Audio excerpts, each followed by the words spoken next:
Assalamualaikum warahmatullahi wabarakatuh. Saya Wanur Azizah, NIM 12210193086. Di video kali ini saya akan menjelaskan materi teks berita. Yang akan saya jelaskan adalah pengertian teks berita, unsur-unsur berita atau 5W1H, dan juga ringkasan dan langkah-langkah menyimpulkan teks berita. Baik, yang pertama adalah pengertian teks berita. Teks berita adalah teks yang melaporkan peristiwa, kejadian, atau informasi mengenai sesuatu yang telah terjadi ataupun sedang terjadi.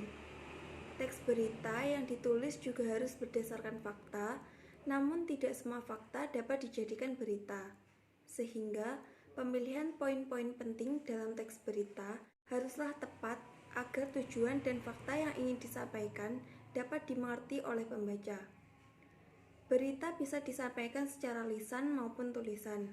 Berita lisan biasanya sering kita dengar di televisi atau radio, sedangkan berita tulisan biasanya sering kita baca di media massa, internet, majalah, ataupun koran.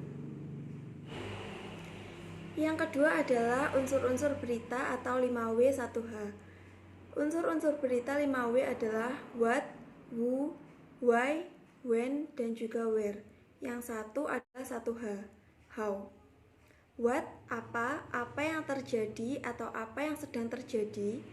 Who, siapa yang terlibat di dalam peristiwa itu. Why, mengapa bisa terjadi.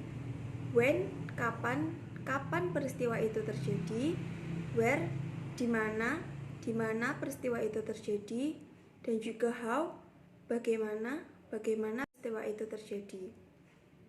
Kemudian yang ketiga adalah ringkasan dan langkah-langkah menyimpulkan teks berita.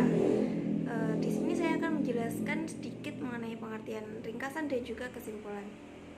Untuk ringkasan adalah penyajian keterangan atau peristiwa yang panjang dalam bentuk yang singkat dan efektif.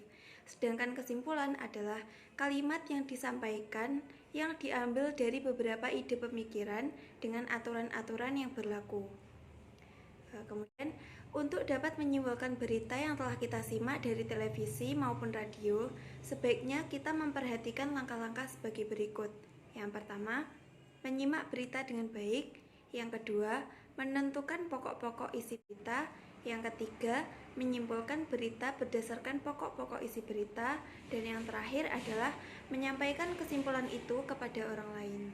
Sekian penjelasan materi teks berita dari saya. Yang selanjutnya akan saya jelaskan di video yang kedua. Mohon maaf apabila ada perkataan saya yang kurang berkenan. Terima kasih. Wassalamualaikum warahmatullahi wabarakatuh.